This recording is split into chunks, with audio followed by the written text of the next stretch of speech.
गुरु वैद न जाण्या जग सारा हो गया रे। तो इसमें यह स्पष्ट कर दिया परमात्मा ने कि आपको कौन सा रोग है। क्या बताया है कि जन्म मरण का रोग लगा है, और यह तृष्णा बढ़ रही, खांसी और आवागमन की। ऊपर जाओ, फिर वहाँ से अपना हिसाब करा के नीचे आओ, मनुष्य बनो, गधे बनो, कुत्ते बनो, फिर अपना टाइम पूरा करो, फिर जाओ, फिर वहाँ से नेक्स्ट आदेश हो गधा बनो, फिर जाओ, फिर आदेश बनो कुत्ता बनो, मनुष्य बनो, देवता बनो, फिर राजा बनो, फिर गधा बनो। कहते ये आवागमन की डोर गले में या काल के कर्म की फांसी आपके लगी हुई है, और इसको केवल परमात्मा पूर्ण ब्रह्म सत्य पुरुष कबीर परमेश्वर के अतिरिक्त कोई ऐसा भगवान नहीं है, देव नहीं है जो इस रोग ने काट सके। तो उसको काटने के लिए परमात्मा ने एक विधि बता रखी है, और वह विधि अभी तक छुपा रखी थी, क्योंकि परमात्मा का और काल का एक प्रोमिस हुआ था, अनुबंध हुआ था। इस काल ने कहा था कि 3 युगों में सतयुग त्रेता द्वापर में हे परमात्मा आप थोड़े जीव निकालना, और चौथे युग कलयुग में आप कितने ही ले जाना। काल को पता था कि कलयुग में इनकी पिछली बैटरी कति डाउन हो जाएगी, पुण्य कर्म कति खत्म हो जाएंगे। सतयुग त्रेता द्वापर में, सतयुग त्रेता द्वापर के अंदर आप रहे हैं, और वो कौन सी आत्मा है जो सतयुग त्रेता द्वापर में, सतयुग से शुरू होती है मानव शरीर प्राप्त करके, वो आत्माएं होती हैं जो कभी इस कलयुग के इस समय में, जो आज आपको टाइम मिला है, ये बीचली पीढ़ी का समय यानी मध्य का समय है कलयुग का, सत्य भक्ति का। प्रथम चरण तो कलयुग का था, परमात्मा आए थे, सहस्रीर आए थे, सहस्रीर कबीर परमेश्वर चले गए थे मगर से। अब ये बिचली पीढ़ी है जो अब स्टार्ट हुई, इसमें कंप्लीट कोर्स है भक्ति का, और निरसंशय है, कोई डाउट नहीं, सब प्रमाणित है। अब जो भक्ति करेंगे वो पार हो जाएंगे, मर्यादा में रहेंगे अंतिम सांस तक, वो तो सतलोक चले जाएंगे। फिर क्या होगा, 1000 वर्ष के बाद इस भक्ति में बहुत से ऐसे नालायक काल के दूत घुसेंगे, वो धीरे धीरे इनकी भक्ति खराब करवाना शुरू करेंगे, और उस समय जो सच भक्ति जितने समय वो कर चुके और उसके बाद मार्ग दिशा बदल ली, उनके साथ क्या बनेगी कि जैसे पुण्यात्माओं एक श्वास के मंत्र का जो इस दास से प्राप्त करके आप एक श्वास भी मंत्र का ले लेते हो सतनाम का, वैसे तो प्रथम मंत्र से ही आपकी गजब की कमाई शुरू हो जाती है, बहुत ज़्यादा बन जाती है। और यदि सतनाम का मंत्र भी आपने 1 साल 2 साल 3 साल 4 वर्ष कर लिया और सारनाम ना भी मिला, तो भी आपकी ढेर सारी कमाई बन जाती है। और फिर काल क्या करेगा, क्योंकि आपके पुण्य तो वो देगा, उसने तो ऊपर होटल बना रखे हैं, स्वर्ग महास्वर्ग में, और ज़्यादा टैक्स है देता है वो आपसे, आपके पुण्यों से, कहीं 20%, कहीं 25%, कहीं पर 10%, ऐसे उसने अपने टैक्स लगा रखे। और जो खर्चा आप खाते हो वो अलग है, वो तो आपकी ही पूंजी से होगा, तो आपको स्वर्ग महास्वर्ग में रख देता है,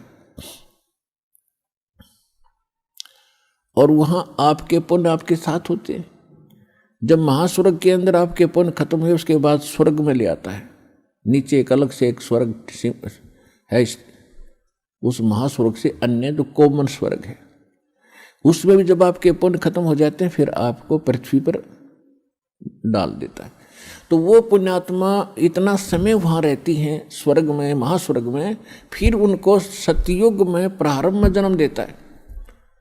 इस भक्ति युग में की हुई भक्ति उनकी इतनी प्रबल हो जाती है कि फिर वो सतयुग में प्रथम जन्म लेते हैं।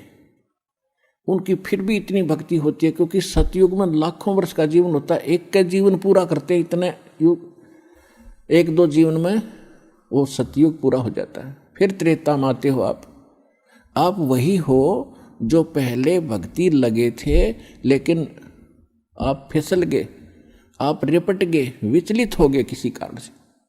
और परमात्मा का विधान है, जो जन मेरी शरण है ताका हूँ मैं दास, और गेल गेल लाग्या फिरूं जब तक धरती आकाश।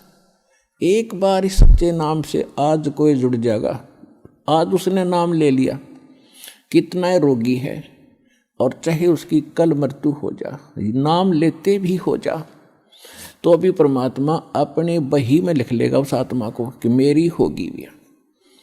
अपने आत्माओं हमने असंख्य जन्म बर्बाद कर दिए, असंख्य जन्म मनुष्य के खो चुके हो आप। ये पहला शरीर नहीं जागा जो आज आपका जाने वाला है, मान ले कभी भी। ये तो असंख्य बर्बाद हो लिए, तो कपड़े हैं, कुर्ते पजामे हैं, तो आपकी ये शरीर बॉडी ऊपर का। और इस नाम के लेते ही आपके कई सैकड़ों कुर्ते पजामे खूटियां व अलमारी में रख दिए जाते हैं। मनुष्य आज आपको नाम लेते ही और चाहे अगले पल मृत्यु हो जाती है। वैसे तो ऐसा नहीं होगा, जो सच्चे दिल से आते हैं उनको राहत मिलती है, उनका मनुष्य जीवन एक्सटेंड होता है, आयु भी बढ़ाता है परमात्मा। एक उदाहरण के लिए कहते हैं कि जो अविश्वास रूप में भी आके नाम ले लिया, अब देखेंगे किसी के कहने से आते हैं रोगी बहुत से, तो कि देख लेते हैं एक बार चल के, तो वो उनको भगवान वैसे उसको एक्सटेंड नहीं करेगा। उनका पता है कि इसको मैंने जीवन भी दे दिया, यू आगे फिर वो बकवाद करेगा। तो परमात्मा ने तो अपनी आत्मा देखनी है कि इसका उद्धार क्यों कर होगा। तो नाम लेते ही यदि उसकी मृत्यु भी होगी तो भी भगवान के अकाउंट में आ गया, और 10 महीना में फिर जन्म देकर उसको फिर बरवाड़ा बुला लेगा। वह शुरुआत होगी उसके जीवन की। तो यहाँ आने वाले व्यक्ति को हानि कति नहीं है, और कति ज्ञान सुनकर समर्पित होकर आओगे तो आपकी कैंसर का बाप भी ठीक हो जा। भगवान किसे कहते हैं? वाह भाई वाह। यहाँ पर कम से कम लाखों भक्तों के कैंसर तक के रोग ठीक हो चुके, जिन्होंने समर्पित भाव से परमात्मा पर विश्वास करके नाम लिया और मर्यादा निभाई। क्योंकि दुखी आदमी मर्यादा खूब निभाता है, सुखी तक गड़बड़ कर देता है, समाज को गणा देकर उसने तो अपनी जान दिखाई देती है, तो उस पर जल्दी राजी हो है भगवान, जल्दी प्रसन्न होता है, उसका जीवन भी बढ़ावेगा और उसको रोग से मुक्त भी करेगा। लेकिन करेगा अपने हिसाब से, उसकी नीत देख के कि आगे कहीं और गड़बड़ ना कर देगी। तो कहने का भाव है, जो प्रसंग हमारा उसी पढ़ाते हैं। तो परमात्मा से जो हम मांगते हैं वो यही मांगनी चाहिए कि साईं इतना दीजिए जा मैं कुटुंब सुमावे, हम भी भूखे ना रहें और अतिथि न भूखा जावे।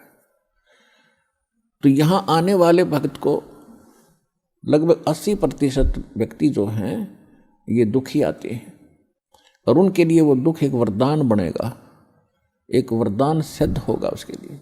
तो आपके लिए प्रार्थना है कि परमात्मा पर विश्वास रखना और कुछ समय देना भगवान को। और दूसरी बात ये है कि आज जो प्रसंग चल रहा है कि लाखों वर्ष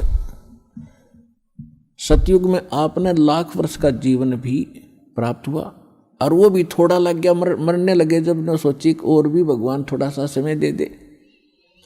त्रेता में हजारों वर्ष का रहा, द्वापर में भी 800-900 वर्ष तक जीवन रहा है जीव का, और कलयुग में अब 60-70-80 वर्ष हम मुश्किल से जी पाते हैं, 90 वर्ष हद कोई पकड़े मुश्किल से। अरे ये तो थोड़ा मानना है कोई बड़ी बात नहीं, हमने लाख वर्ष का भी जीवन थोड़ा माना और वो भी अंत हुआ। ये जीवन तो अंत होगा ही होगा, ये तो फाइनल समझ लो, तो आपने पता है इस बात का। लेकिन मरना हम चाहते नहीं, वो बात अलग है कि अभी नहीं, अभी नहीं। जो मर चुके हैं वो भी ये सोचा करते अभी नहीं।